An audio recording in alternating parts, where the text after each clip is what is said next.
AK-47 పేరు వింటే తుపాకీ గుర్తొస్తుంది. అదే AK-49 పేరు వింటే అరవింద్ కేజ్రీవాల్ తొలిసారి సీఎంగా చేసిన 49 రోజుల పాలన గుర్తొస్తుంది. తొలిసారి ఢిల్లీ పీఠం ఎక్కినప్పుడు 50 రోజుల్లోపే చాపు చుట్టేసిన కేజ్రీవాల్ ఈసారి మాత్రం 49 రోజుల గండం నుంచి గట్టెక్కారు. అయినా ఏం లాభం? దినదిన గండం నూరేళ్ల ఆయుష్ అన్నట్టుంది ఆయన పార్టీ పరిస్థితి.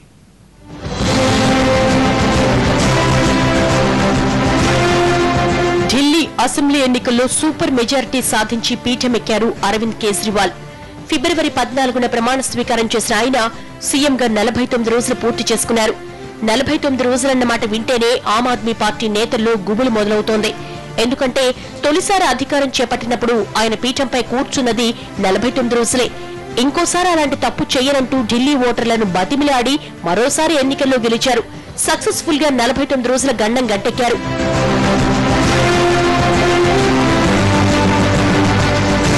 ఈ 49 రోజుల్లో జరిగిన పరిణామాలు ఆమ్ ఆద్మీ పార్టీని తీవ్రంగా కలవరపరిచాయి. పార్టీలో సంక్షోభం, కీలక నేతలను తప్పించడం, ఇంకొందరు రాజీనామా చేయడం, నిరసన స్వరాలు, ఇలా చెప్పుకుంటూ పోతే అసలు అది అధికార పార్టీయేనా అన్న అనుమానాలొచ్చాయి. ఆమ్ ఆద్మీ పార్టీలోని పరిణామాలను చూసి విపక్షాలు గేలి చేయడం మొదలుపెట్టాయి. అరవింద్ కేజ్రీవాల్ కు మరోసారి 49 రోజుల గండం ఉందన్న ప్రచారాన్ని మొదలుపెట్టాయి.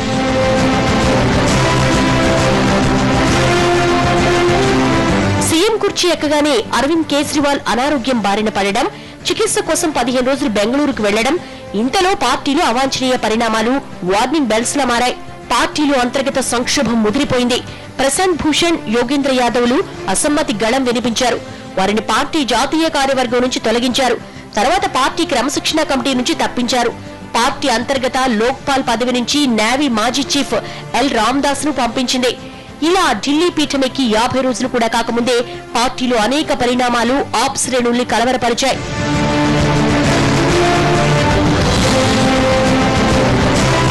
మొత్తానికి 49 రోజుల గండాన్ని అరవింద్ కేజ్రీవాల్ దాటగలిగారు.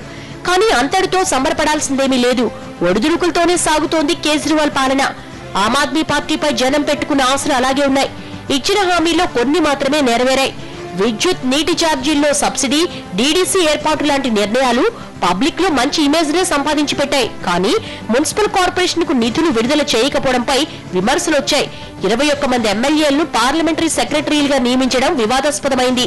ఓవరాల్ గా చూస్తే తొలిసారి పీఠమెక్కినప్పుడు కేజ్రీవాల్ వేరు, ఇప్పుడు వేరు.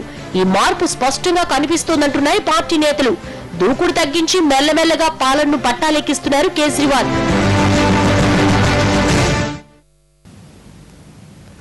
ఎమ్మెల్యేలంతా నియోజకవర్గాల్లో ఉండాలి. ప్రభుత్వ పథకాలను జనంలోకి తీసుకువెళ్లడంతో పాటు పార్టీ కార్యక్రమాల్లో పాల్గొనాలి. ఇది సీఎం కేసీఆర్ మాట. కానీ అధినేత మాటలు ఆ జిల్లా ఎమ్మెల్యేల చెవికెక్కడం లేదు. ఎంత బిజీగా ఉన్నా మంత్రులు పార్టీ కార్యక్రమాల్లో పాల్గొంటుంటే ఎమ్మెల్యేలకు ఎందుకంత నిర్లక్ష్యం?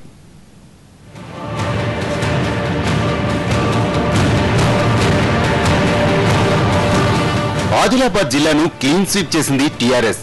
10 మంది ఎమ్మెల్యేలు, 2 ఎంపీలు, జడ్పీ చైర్మన్, 5 మున్సిపల్ పీఠాలు, ఇలా చెప్పుకుంటూ పోతే సర్పంచ్ నుంచి ఎంపీ వరకు అందరూ అధికార పార్టీ వారే. ఇంత బలం ఉన్న జిల్లాలో పార్టీ సమావేశాలు మాత్రం తుస్సుమంటున్నాయి. పార్టీ కార్యక్రమాల్ని తేలిగ్గా తీసుకుంటున్నారట జిల్లా ఎమ్మెల్యేలు. నియోజకవర్గాల్లో అభివృద్ధి కార్యక్రమాల్లో చురుగ్గా పాల్గొంటూ పార్టీ వ్యవహారాలను చూసుకోవాలని కేసీఆర్ పదే పదే చెబుతున్నా ఆదిలాబాద్ ఎమ్మెల్యేలు మాత్రం అస్సలు పట్టించుకోవట్లేదట. జిల్లా విస్తృత స్థాయి సమావేశానికి అమాత్యులు అరగంట ముందే వచ్చి కూర్చుంటే ఎమ్మెల్యేలు మాత్రం బాణానికి కూడా దొరకలేదంటున్నారు.